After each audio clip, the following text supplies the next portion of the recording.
courier service, parcel service, లేకపోతే e commerce platform అందులో పనిచేస్తున్న కొందరు కుమ్మకాయి చేశారని కూడా ఇంతకుముందు అటువంటి సందర్భాలు ఉన్నాయి. అందుకే మనం మన కళ్ళు మన చెవులు మూసుకొని ఉండకూడదు, అన్నీ తెలిసి ఉండాలి.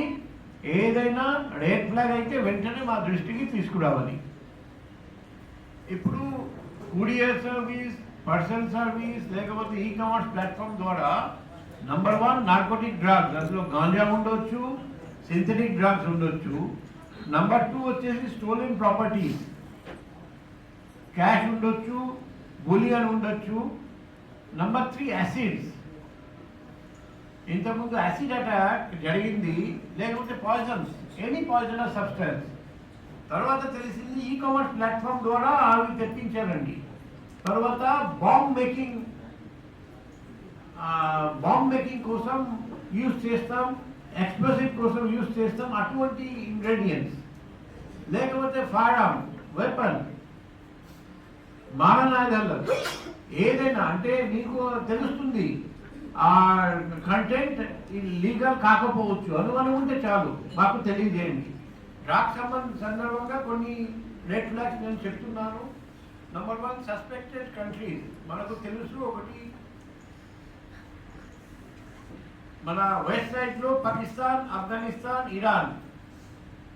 ఈస్ట్ సైడ్లో మయన్మార్, లాఓస్, కంబోడియా, వియత్నాం, ఇవన్నీ కంట్రీస్, థాయిలాండ్ కూడా. సో ఈ అన్ని కంట్రీస్ నుండి మన దేశానికి డ్రగ్స్ వస్తాయి. ఈ కాకుండా వేరే కంట్రీస్ నుండి కూడా వస్తాయి. సో ఇటువంటి సస్పెక్టెడ్ కంట్రీస్ నుండి ఒక కన్సైన్మెంట్ బుక్ అయింది, లేకపోతే సస్పెక్టెడ్ కంట్రీకి వెళ్తుంది, అడ్రస్ సరిగ్గా లేదు, వేగ్గా ఇన్కంప్లీట్గా ఉంది,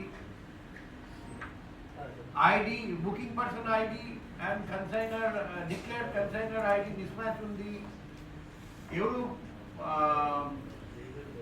ఆ కూరియర్ కానీ పర్సన్ కోసం వస్తారు, ఒరిజినల్ ఐడి ప్రొడ్యూస్ చేయట్లేదు, ఐడి క్లియర్గా లేదు, సరిగ్గా మనం చదవలేకపోతున్నాం, ఫ్రీక్వెంట్గా వచ్చి కన్సైన్మెంట్ తీసుకొని వెళ్తున్నారు. చాలా లాంగ్ డిస్టెన్స్, ఏ అడ్రస్ ఉంది and place of booking distance చాలా ఎక్కువగా ఉంది. కాస్ట్ ఆఫ్ షిప్పింగ్ కంటే cost of declare good cost తక్కువ. మేము ఇటువంటి కేసెస్లో మీకు అనుమానం రావచ్చు. మేము చూసాము, దర్యాప్తు చేసేటప్పుడు బుకింగ్ కౌంటర్స్లో ఆ స్టాఫ్కి సరైన నైపుణ్యం లేకపోతే, స్కిల్ లేకపోతే, ట్రైనింగ్ లేకపోతే ఈ రెడ్ ఫ్లాగ్స్ వాళ్ళు మిస్ చేస్తారు. కాబట్టి మీ స్టాఫ్కి రెగ్యులర్గా ట్రైనింగ్ ఇవ్వండి. What the mind doesn't know, the eyes don't see. వాళ్ళకు ట్రైనింగ్ ఇవ్వకపోతే, వాళ్ళకు తెలియకపోతే, వాళ్ళకు నాలెడ్జ్ లేకపోతే, ఇవన్నీ ఉన్నా కూడా వాళ్ళు పట్టించుకోరు. ఇటువంటి ట్రైనింగ్ సెషన్ ఎప్పుడు ఏర్పాటు చేయడం జరిగింది? సెప్టెంబర్ 27 ఈ సంవత్సరం.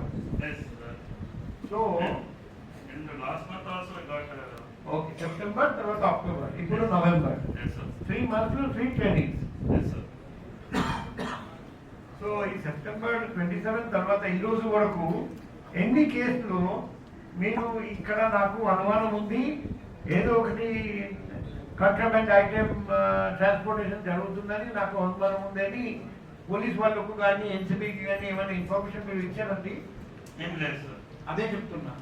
ఇప్పుడు మనం ఈ ట్రైనింగ్ ఇవ్వడానికి ముఖ్యమైన కారణం ఏమిటి? మీరు మా దృష్టికి తీసుకొస్తారండి.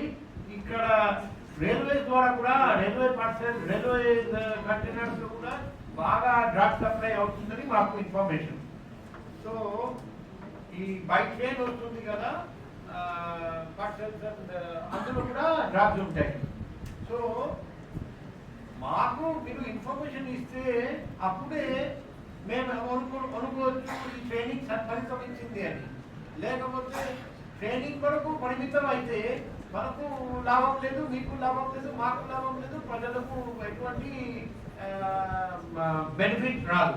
మాకు సబ్స్క్రిప్షన్ ఉంది, మీ వాళ్ళు వచ్చి చెక్ చేయండి, మేము స్నిఫర్ డాగ్ పంపిస్తాం, మా వాళ్ళు పోయి చెక్ చేస్తారు. అట్లా ఆ ఇన్ఫర్మేషన్ ఫ్లో స్టార్ట్ అవ్వాలి.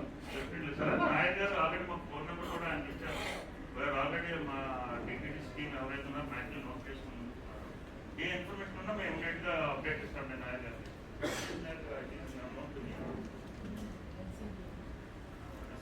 మా లోకల్ పోలీస్ కూడా ఉన్నారండి ఇక్కడ.